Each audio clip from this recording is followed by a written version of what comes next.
Hello दोस्तों, स्वागत है आपका एक नए क्लास में। जिन बच्चों का कल पेपर है, उम्मीद करते हैं उन्होंने सारी पढ़ाई कर ली होगी। और अगर आपने अभी तक कुछ भी नहीं पढ़ा तो डिस्क्रिप्शन में हम एक प्लेलिस्ट दे रहे हैं, उसमें एक महा क्लास वाली वीडियो है जिसमें लगभग 4-4.5 घंटे आपको लगेंगे और आप लगभग पूरी फिजिक्स कवर कर लेंगे मेरे भाई। इसमें हमने लगभग सारी चीजें आपको कराई हुई हैं।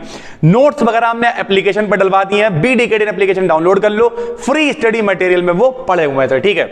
लेकिन लगभग 25 से 30 ऐसे क्वेश्चन यहां पर, अब हम ये इसलिए नहीं बताने हैं कि ये इंपॉर्टेंट है, इंपॉर्टेंट तो ये हैं ही सर, ठीक है। लेकिन अगर आपकी तैयारी कंप्लीट है और अगर आप सोच रहे हो कि कोई ऐसी चीज तो नहीं जो छूट रही है, तो हम आपको बताने वाले हैं कि ये क्वेश्चंस कितने आपके काम के होने वाले हैं। उसके अलावा एक ये सवाल बच्चे ने भेजा था, तो इसे भी हम आपको लगा के दिखा देंगे कि इस तरीके के सवाल कैसे लगते हैं। प्लस इससे रिलेटेड भी हम आपको काफी कुछ बताएंगे ताकि ये सवाल के जरिए अगर कुछ आ जाता है तो आप उसे भी कर पाओ। पहले तो कुछ क्वेश्चंस की बात कर लेते हैं, आप इन्हें मिला लेना, कहीं आपका छूट तो नहीं गया है। बाकी टेलीग्राम पे चैनल ज्वाइन करो, BDKD BSc, लिंक वहां शेयर हो जाते हैं, एप्लीकेशन डाउनलोड कर लेना सर, ठीक है। चलिए, तो relation between by eta sigma और के, ये बहुत इंपॉर्टेंट है। लॉन्ग में लगभग हर पेपर में, हर यूनिवर्सिटी में आया है और उम्मीद करते हैं आपने पढ़ लिया होगा। अब आप साथ में मिलाओगे बैठ के कि सर जी हमने ये भी पढ़ लिया, ये भी पढ़ लिया है, तो कमेंट करना अगर आपने सब क्वेश्चन पढ़ रखे हैं सर, ठीक है। उसके बाद सैटेलाइट क्या होते हैं, उनकी वेलोसिटी, वेलोसिटीज में दो थी, एस्केप वेलोसिटी क्या होती है, ठीक है, और दूसरी कौन सी थी, एक तो हो गया पलायन वेग, कक्षीय वेग यानी ऑर्बिटल वेलोसिटी, और एस्केप वेलोसिटी, ठीक है भाई। और टाइम पीरियड यानी इसका आवर्तकाल क्या होता है, ठीक भाई। Gauss theorem, Green's theorem, Stokes theorem, सबसे ज्यादा इंपॉर्टेंट गॉस थ्योरम, लेकिन तीनों को आपको पढ़ना है कि 3 में से एक पेपर में आ जाएगी, ठीक है भाई। ये तो लॉन्ग वाली जुगाड़ है। फ्रेम ऑफ रेफरेंस, पेपर में फ्रेम ऑफ रेफरेंस क्या होता है, इनर्शियल फ्रेम क्या होते हैं, नॉन इनर्शियल फ्रेम क्या होते हैं, इन सबको आपको देखना है मेरे भाई, ठीक है। थ्योरम ऑफ पैरेलल एक्सिस बहुत आती है, परपेंडिकुलर मन हो देख लेना सर, ठीक है। परपेंडिकुलर एक्सिस भी वाली थ्योरम कोई बहुत कठिन नहीं होती है कि जो एक एक्सिस IZ वाले का मान IX प्लस IY के बराबर होता है सर, ठीक है। सब कुछ हमने करवाया हुआ, आप एक वीडियो देखेंगे आप कवर कर लेंगे, कोई दिक्कत नहीं है सर, ठीक है। केपलर के लॉ कई जगह पे लॉन्ग में आए हैं, कई जगह पे टिप्पणी में आए हैं, मतलब 3 क्वेश्चन दे रखे हैं, उनमें करना, कई जगह पे शॉर्ट में आए, लेकिन आए हैं मेरे भाई, ठीक है। न्यूटन्स लॉ आपको पता होना चाहिए, न्यूटन्स लॉ कभी कभी डायरेक्ट आता है, वरना ये पूछ लेता है इनर्शिया क्या होता है, मोमेंट ऑफ इनर्शिया क्या है, इस तरीके की चीजें सर, ठीक है। Body rolling down on an inclined plane, यानी बिना फिसले लुढ़कने की शर्त है किसी झुके हुए, इंक्लाइंड मतलब झुके हुए तल पे, तो ये भी लॉन्ग में आई है, कई जगह पर आपको पता होनी चाहिए सर, ठीक है। SHM क्या है और इसकी डिफरेंशियल इक्वेशन मोस्ट वांटेड है मेरे भाई, इसे छोड़ने की गलती ना कर देना, बता रहा हूं। Centre of mass most important, यानी जो ऊपर के 10 क्वेश्चन लिखे हुए हैं ये तो बहुत इंपॉर्टेंट है, ब्रह्मास्त्र है मेरे भाई, ठीक है। उसके बाद relation between group velocity and wave velocity, ठीक, BP और BG में रिलेशन, ठीक है, उसी को फेज वेलोसिटी भी कह देते हैं। Law of conservation of energy, ऊर्जा संरक्षण का नियम, ऊर्जा ना तो उत्पन्न की जा सकती है ना नष्ट की जा सकती, एक रूप से दूसरे रूप में बदला जा सकता है सर, ठीक है। बेंडिंग मूवमेंट क्या होता है, रेडियस ऑफ जाइरेशन यानी घूर्णन त्रिज्या क्या होती है, इसे बंकन आघूर्ण कहते हैं बेंडिंग मूवमेंट को हिंदी में। उसके बाद बात करें तो टॉर्शन ऑफ अ सिलेंडर और प्लेन प्रोग्रेसिव वेव, ये ठीक ठाक है, देखिए जिस नंबर में हमने लिख रखा है ये उसी नंबर में इंपॉर्टेंट है मेरे भाई, ठीक है। डायरॉक डेल्टा फंक्शन सब कुछ कराया हुआ, एक डेरिवेशन J बराबर JCM plus RCM cross P, ठीक है। एंगुलर मोमेंटम और टॉर्क क्या होता है, इनमें रिलेशन भी होता है, टाउ बराबर I अल्फा आपने पढ़ रखा है। टेंसर क्या होता है, पॉइसन रेशियो यानी सिग्मा जो है इस तरीके से दे देगा, प्रूव करो सिग्मा जो है इस वैल्यू से इस वैल्यू के बीच में जो है लाई करता है, कराया हुआ आप देखोगे तो समझ जाओगे सर, ठीक है। जियो स्टेशनरी सैटेलाइट क्या है, हिंदी में कहते हैं तो भूतुल्यकाली उपग्रह कहते हैं इसे, ठीक है भाई। जो पृथ्वी की तरह होते हैं, पृथ्वी के साथ साथ चक्कर लगाते हैं, उनका जो टाइम पीरियड वाला सब कुछ पृथ्वी के समान होता है, जियो स्टेशनरी सैटेलाइट कहलाते हैं, ठीक है भाई। ग्रेविटेशनल फील्ड निकालनी है किसी स्फीयर के कारण, 2 body problem reduce to 1 body problem, जिससे हम लोग रिड्यूस्ड मास निकालते हैं सर, ठीक है। वो भी हमने यहीं कहीं लिख रखा होगा रिड्यूस्ड मास, तो उसे भी आपको पढ़ना है मेरे भाई। म्यू बराबर ऐसे करके आता है M1 M2 बटे में M1 प्लस M2 होता है वही सर, ठीक है। लाप्लास का क्या करेक्शन, यानी लाप्लास क्या, जो वेलोसिटी ऑफ वेव्स होती हैं, ठीक है, ध्वनि साउंड वेव्स के लिए, उसमें पहले न्यूटन ने अपनी कीमियागिरी दिखाई, बाद में लाप्लास ने उसे ठीक किया, ठीक है, गामा लगा दिया, B बराबर गामा P अपॉन D हो गया और एग्जैक्ट वैल्यू निकल के आई जो होनी चाहिए मेरे भाई, ठीक है। Shape of guiders, I shape के गाइडर जो है वो क्यों होते हैं, कराया हुआ है। स्यूडो फोर्स यानी आभासी बल क्या होता है, आभासी त्वरण क्या होता है, सारी चीजें पता है आपको सर, ठीक है। उसके बाद कोरियोलिस फोर्स क्या, कोरियोलिस फोर्स क्या होता है ये आपको पता होना चाहिए। रिड्यूस मास, ये वही चीज है सर, ठीक है। और लिसाजू फिगर, ये कुछ हम ये नहीं कह रहे यही इंपॉर्टेंट, ये तो है ही इंपॉर्टेंट, लेकिन ये क्वेश्चन हम इसलिए लेके आए जो बार बार पेपरों में रिपीट हुए हैं, और शायद आपका कोई क्वेश्चन इसमें से छूट रहा हो तो आप दिक्कत में आ सकते हैं, इस वजह से आप इन क्वेश्चंस को देख लीजिएगा। बाकी हमने सारे इंपॉर्टेंट कराए हुए हैं, सारे इंपॉर्टेंट कराए हैं, सारी चीजें कराई हुई हैं, पूरी महाक्लास है, डिस्क्रिप्शन में हम प्लेलिस्ट डाल रहे हैं, वो सब देख डालो। कुछ भी नहीं देखा भगा भगा के देखना शुरू करो, कल पेपर इतना हो जाएगा कि आप 75 में 50 प्लस का तो कर ही आओगे मेरे भाई, ठीक है।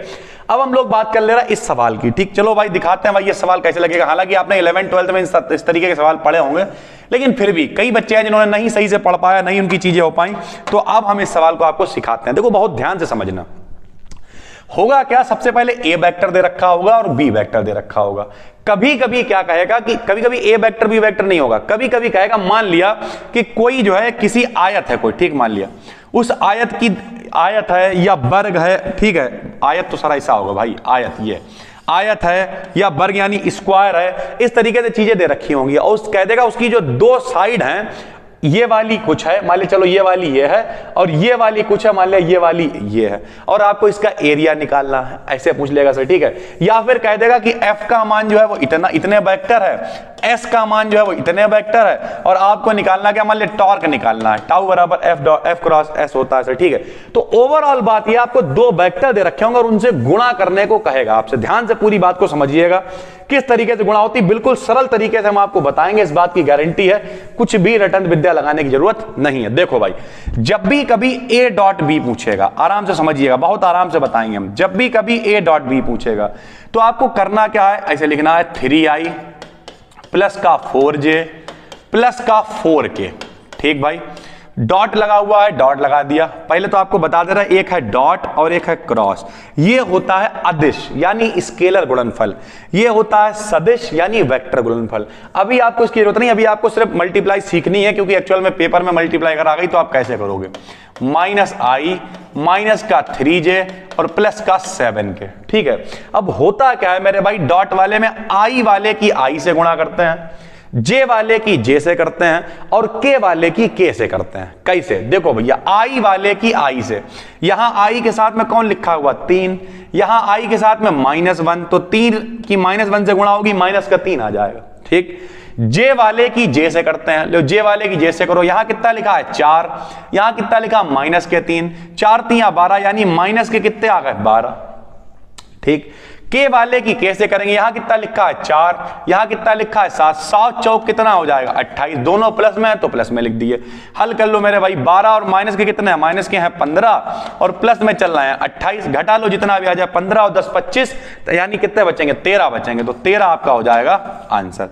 यानी आपको यह समझना, अगर आपसे कभी भी डॉट मल्टीप्लाई पूछी जाए, क्या पूछा जाए, डॉट मल्टीप्लाई पूछी जाए, तब आपको क्या करना है, तब आपको आई वाले की आई से, जे वाले की जे से और के वाले की के से मल्टीप्लाई कर देनी है, ठीक। स्केलर गुणनफल हो जाएगा। अब अगर आपसे कोई कहे इसी की क्रॉस मल्टीप्लाई करो, जरा सीखना भाई, बहुत सरल तरीका बताएंगे, हालांकि आप इस तरीके से आपने सीखा होगा, यहां लिख लिया आई जे के, हटाओ। अब हम आपको बताते हैं बिल्कुल सरल तरीका, देखिए सर, बिल्कुल आसान तरीका, कैसे करोगे आप समझना। देखो भाई, एक चक्र सीख लो। सबसे पहले एबीसीडी में कौन आता है आई, आई के बाद कौन आता है जे, और जे के बाद कौन आता है के। इस तरीके से अपना साइड में चक्र बना लिया, देखना आई, आई के बाद जे और जे के बाद के, ये चक्र आपको समझ में आ रहा होगा, कोई याद करना नहीं, रटना नहीं, आई जे के ऐसे चल रहा, आई जे के आई जे के ऐसे चक्र चल रहा, ठीक।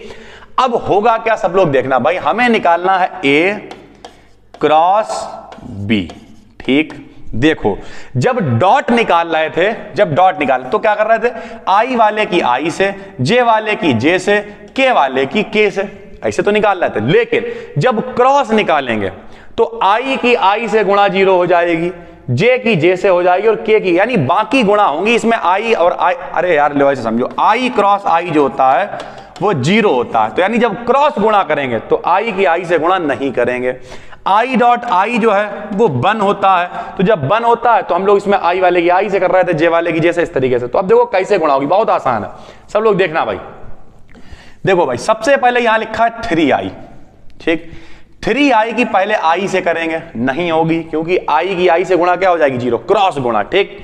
अब इस i वाले की j से करेंगे, जरा देखिएगा भाई, बताओ 3 यहां लिखा है, 3 यहां लिखा है, 3 तियां कितना हो गया 9 हो गया, 3 तियां कितना हो गया 9 हो गया मेरे भाई, देखते रहना, 3 तियां 9, बहुत बढ़िया।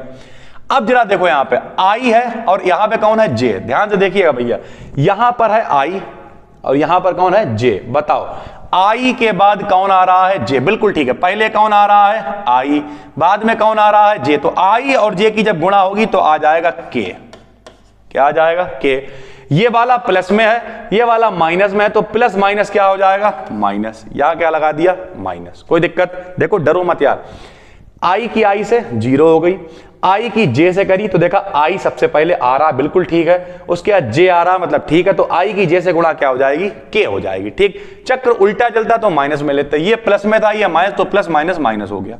अब i वाले की k से करेंगे, देखो भैया j भी प्लस में, j भी प्लस में, 7 तियां कितना हो गया 21 हो गया, दोनों प्लस में चलना है, लेकिन यहां है i के बाद कौन आना चाहिए j, लेकिन i के बाद कौन आया k, मतलब चक्र उल्टा हो गया, तो i और k की गुणा हो जाएगी माइनस का j, तो यहां लगाएंगे माइनस और यहां पे लिख देंगे मेरे भाई j, ठीक है। यानी अगर गुणा करते समय पहले i है उसके बाद j है तो k लिख दो, पहले j है फिर k है तो i लिख दो, k है फिर i है तो j लिख दो, लेकिन अगर उल्टा है i के बाद j आना चाहिए, i के बाद k आ रहा, तो इसका मतलब माइनस का j उसकी गुणा हो जाएगी, ठीक भाई, एक की गुणा हो गई। अब j की करेंगे, देखो भाई जब j की करेंगे तो j की पहले i से करेंगे, देखते हैं भाई यहां 4 है यहां माइनस है तो आएगा माइनस का 4, उसी के आगे आप लिखना, हम नीचे लिखना है, ठीक है। अब यहां पे पहले j है बाद में i, तो j के बाद तो k आना चाहिए, लेकिन यहां j के बाद i आ रहा है, इसका मतलब j के बाद i मतलब माइनस का हो जाएगा, और माइनस माइनस क्या हो जाएगा प्लस का k, एक माइनस सवाल में चल रहा है और एक चक्र उल्टा इसलिए माइनस लगा दिया। अब हम लोग करेंगे किसकी, j की, j से नहीं होगी 0, j की करेंगे k से, 7 चौक कितना हो गया भाई 28 हो गया, दोनों प्लस में है रहने दो, लेकिन पहले कौन है j, बाद में कौन है k, मतलब ठीक है, j के बाद क्या रहा, मतलब गुणा कौन हो जाएगी i, मतलब हो जाएगा प्लस का i, 2 गुणा हो गई।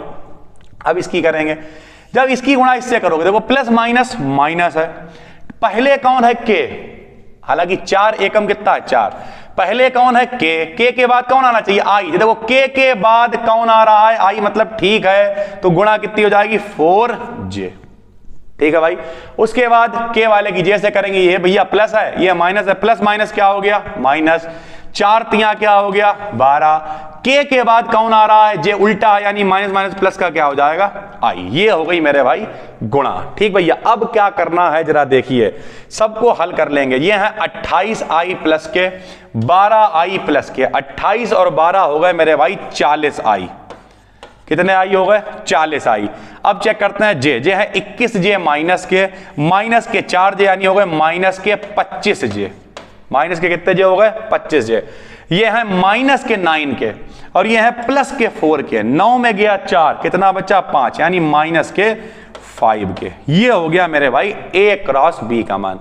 तो यानी आपको समझना, ये डॉट वाला थोड़ा सरल होता है, i वाले की i से कर लो, j वाले की j से कर लो, k वाले की k से कर लो, लेकिन जो अपना क्रॉस वाली मल्टीप्लाई होती है उसमें चक्र देखना, अगर i के बाद j आ रहा है तो प्लस का k लिख लेंगे, लेकिन अगर i के बाद k आ रहा है तो माइनस लगा के j लिख देंगे, और जो सवाल में प्लस माइनस है वो तो हम लोग को नोट करने ही है मेरे भाई, ठीक।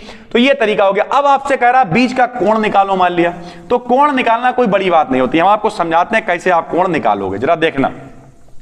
हम मान लिया इसे ही ले ले रहा है a डॉट बी को, देखना सर a डॉट बी, जब भी कभी फार्मूला खुलता है तो a डॉट बी बराबर होता है ए बी कॉस थीटा, ठीक, और a क्रॉस b बराबर होता है ए बी साइन थीटा, ठीक।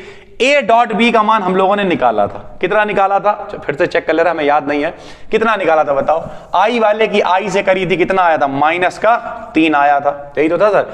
j वाले की j से करी थी 4 तियां माइनस का 12 आया था, k वाले की k से करी थी 7 चौक 28 आया था, ठीक। तो 28 में हम लोगों ने घटाए थे कितने 15, 13 बचा था मेरे भाई, यही तो निकल के आया था। एक डॉट बी का मान निकाल चुके हैं। ए का मान कैसे निकालोगे, ए मतलब है इस वेक्टर का परिमाण। अब ये परिमाण क्या होता है समझो, यानी क्या बोलते हैं उसे, एम्पलीट्यूड कह लो सर, ठीक है। तो अब ये होता क्या है, मैग्नीट्यूड का हो, ज्यादा अच्छा वर्ड है, ठीक है। तो मान लिया यहां लिखा हुआ है ए और वेक्टर, तो किसी भी वेक्टर में डायरेक्शन यानी दिशा होती है और उसका कुछ ना कुछ मैग्नीट्यूड यानी परिमाण होता है। तो ये जो ए है ये वेक्टर इस पे नहीं लगा, इसका मतलब ये परिमाण है। तो इसके लिए क्या करेंगे, सुनो, इसके लिए बड़ा सा अंडर रूट लगाते हैं, ठीक। ए वाले में कौन लिखा बताओ, आई जे के, तो आई वाले का स्क्वायर लिखते हैं, प्लस लगा के जे वाले का स्क्वायर लिखते हैं और प्लस लगा के के वाले का स्क्वायर लिखते हैं, ऐसे करके। तो अगर वेक्टर लगा है मतलब वो ए वेक्टर है, वेक्टर नहीं लगा मतलब वो उसका मैग्नीट्यूड यानी परिमाण है मेरे भाई, ठीक है। संग में कौन चल रहा, बी, तो यहां लिखेंगे बी। बी के लिए फिर क्या करेंगे, अंडर रूट लगाएंगे। बी में कौन कौन है, माइनस आई यानी -1 का स्क्वायर, ठीक है। फिर कौन है, -3 यानी प्लस -3 का स्क्वायर प्लस 7 का स्क्वायर, ठीक है। और संग में चल रहा है मेरे भाई कॉस थीटा, हमें थीटा तो चाहिए ही है। 13 मेरे भाई ऐसे रहेगा, यहां पे क्या करोगे, 3 तिया 9, 4 चौक 16, 4 चौक 16, 16 दूनी 32 और कितने हो गए 32 और 9 हो गए अंडर रूट 41, ही आ गया, ठीक। गुणा चल रहा, 1 का स्क्वायर 1 ही हो गया, 3 का स्क्वायर 9 और 1 10 हो गया, और ये कितना 7 7 49 यानी अंडर रूट 59 और आ गया, ठीक है। गुणे में कॉस थीटा। अगर आपको लगता है कि इसमें से कुछ हल हो सकता है तो करना, वरना कुछ भी काबिलपंती दिखाई जरूरत नहीं, इसे सबको नीचे भेज देना। कॉस थीटा बराबर हो जाएगा 13 बटे में अंडर रूट 41 गुणे में अंडर रूट 59, ठीक है। और बस थीटा कॉस उधर भेज दो तो थीटा बराबर हो जाएगा कॉस इनवर्स, और ऐसे करके ब्रैकेट के अंदर लिख देना 13 बटे जो भी है मान, कोई दिक्कत, ज्यादा दिमाग लगाने की जरूरत नहीं है, थीटा का मान निकल आएगा मेरे भाई, ठीक है। तो इस तरीके से आप क्रॉस मल्टीप्लाई, डॉट मल्टीप्लाई, इस तरीके की चीजें कर पाएंगे। कभी कभी ऐसे दिया होगा, जरा समझो, कभी कभी ऐसे होगा, मान लिया कह दिया ए डॉट बी और क्रॉस सी का मान निकालो, तब क्या करोगे, कुछ नहीं करना, आपको ए बी सी तीनों के मान दे रखे होंगे, पहले ए डॉट बी निकाल लेना। ए डॉट बी कैसे निकालोगे, ए मतलब क्या करोगे, आई वाले की आई से, जे वाले की जे से, के वाले की ऐसे कर लेना सर, ठीक है। या मान लो यहाँ पे डॉट दे दिया उन्होंने, ऐसे करके जो भी दिया, या ए क्रॉस बी दे दिया, उसकी सी से बता दी, तो क्या करोगे, पहले ए क्रॉस बी निकालना है, तो वैसे चक्र वाले से आई की जे से के जे की के से आई, इस तरीके से निकाल लेना। जो मान निकल के आए उसकी गुणा फिर जो तीसरा दे रखा उससे कर देना, निकल आएगा, बात खत्म हो गई। तो इस तरीके के सवाल भी पेपर में कभी कभी आपको काम में आ जाते हैं। बाकी ये जितने भी इंपॉर्टेंट हो सकते थे वो सब हमने यहाँ पे लिख दिए हैं। पूरी देखो, कुछ नहीं पढ़ा तो डरो मत, डरने से कुछ नहीं होगा मेरे भाई। बस केवल एक काम करना, जो पूरी 4 घंटे की वीडियो उसे देख डालो, एक बार देखो, 2 बार देखो, 3 बार देखो, तीसरी बार कॉन्फिडेंस आना शुरू हो जाएगा। और अगर आपको लगता है कि कुछ भी नहीं पढ़ पाए हैं, तो जैसे बाई ईटा सिग्मा में रिलेशन हो गया है, ठीक है भाई, थ्योरम्स हो गई हैं, उसके बाद ये ऊपर के जो 10 क्वेश्चन है, ये तो कतई मेरे भाई चूरन बना के पी जाओ, बात खत्म हो गई।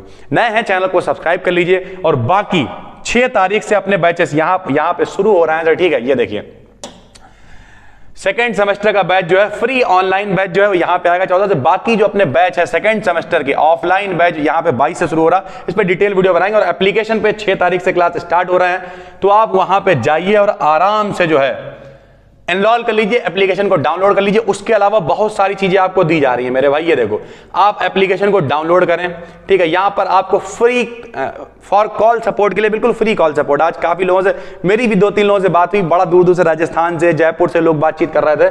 90 44 90 0263 ब्रह्मास्त्र साबित होने वाला ये नंबर आने वाले टाइम में। फ्री कॉल सपोर्ट है, लेकिन कॉल करने का टाइम है मेरे भाई, ठीक। टाइम क्या है, आप 10 बजे से लेकर 1 बजे तक जो हम लोग ऑफिस टाइम है, ठीक है। 1 से 2 लंच टाइम होता है, फिर 2 से लेकर आप शाम को 7 बजे तक, इतना कॉल आप कर सकते हो। और व्यक्ति यहां पे बैठा हुआ वो आपकी बात सुनेगा, अगर नहीं भी बता पाएगा तो आपकी समस्या नोट कर लेगा, वो हम तक पहुंच पाएगी। क्योंकि मेरे पास काम बहुत है। 6 तारीख से बैच आ रहे हैं, 11 बैचेस वहां पे जाएंगे। 10 तारीख से ऑफलाइन शुरू है, 7-8 घंटे यहाँ पे ऑफलाइन क्लासेस होंगी। 18-20 घंटे का मेरे खुद के पास काम है मेरे भाई। तो लोग कहते सर आपने कॉमेंट नहीं पढ़ा, पढ़ते हैं यार, लेकिन कितने पढ़ेंगे मेरे भाई। खाली टाइम में बैठते हैं, पढ़ते भी हैं, रिप्लाई भी करते हैं और बात भी करते हैं। आज हमने 3 लोगों से खुद बातचीत करी, तो टेंशन नहीं लेनी है, मन लगा के पढ़ना है। कोई दिक्कत है यहाँ पे आप व्हाट्सएप कर सकते हैं अपना पेपर 8604507939 पे। गूगल पे आप सर्च कर सकते हैं बीडी एकेडमी वेलफेयर सोसाइटी। अगर यहाँ पे आना चाहते हैं तो यहाँ पर भी आ सकते हैं, ऐसी कोई दिक्कत नहीं है सर। बस दोस्तों, फिर मिलेंगे एक नई वीडियो में, तब तक के लिए धन्यवाद। और हाँ, ये जितने भी इंपॉर्टेंट क्वेश्चंस हैं मेरे भाई, ठीक है। ये जितने भी इंपॉर्टेंट क्वेश्चंस हैं इन सबको आपको पढ़ना है, लगभग 30 के करीब हैं, इन्हें सबको देखिए। इनकी पीडीएफ और फोटो अभी हम अपलोड कर दे रहे हैं टेलीग्राम बीडीकेडी बीएससी पे, और बाकी सारे नोट्स वगैरह एप्लीकेशन पे पड़े हुए हैं, सर्च करिए प्ले स्टोर पे बीडीकेडियन। हम मिलते हैं आपसे एक और वीडियो में। हाँ, गुड लक, अच्छे से पेपर करके आइएगा। कोई चीज नहीं भी आती हो तो अच्छे से उसे लिख देना, कोई न्यूमेरिकल ऐसा आ जाए जो नहीं आ रहा लगाने की कोशिश करना, छोड़ के कुछ भी मत आना। बस दोस्तों फिर मिलते हैं, तब तक के लिए धन्यवाद।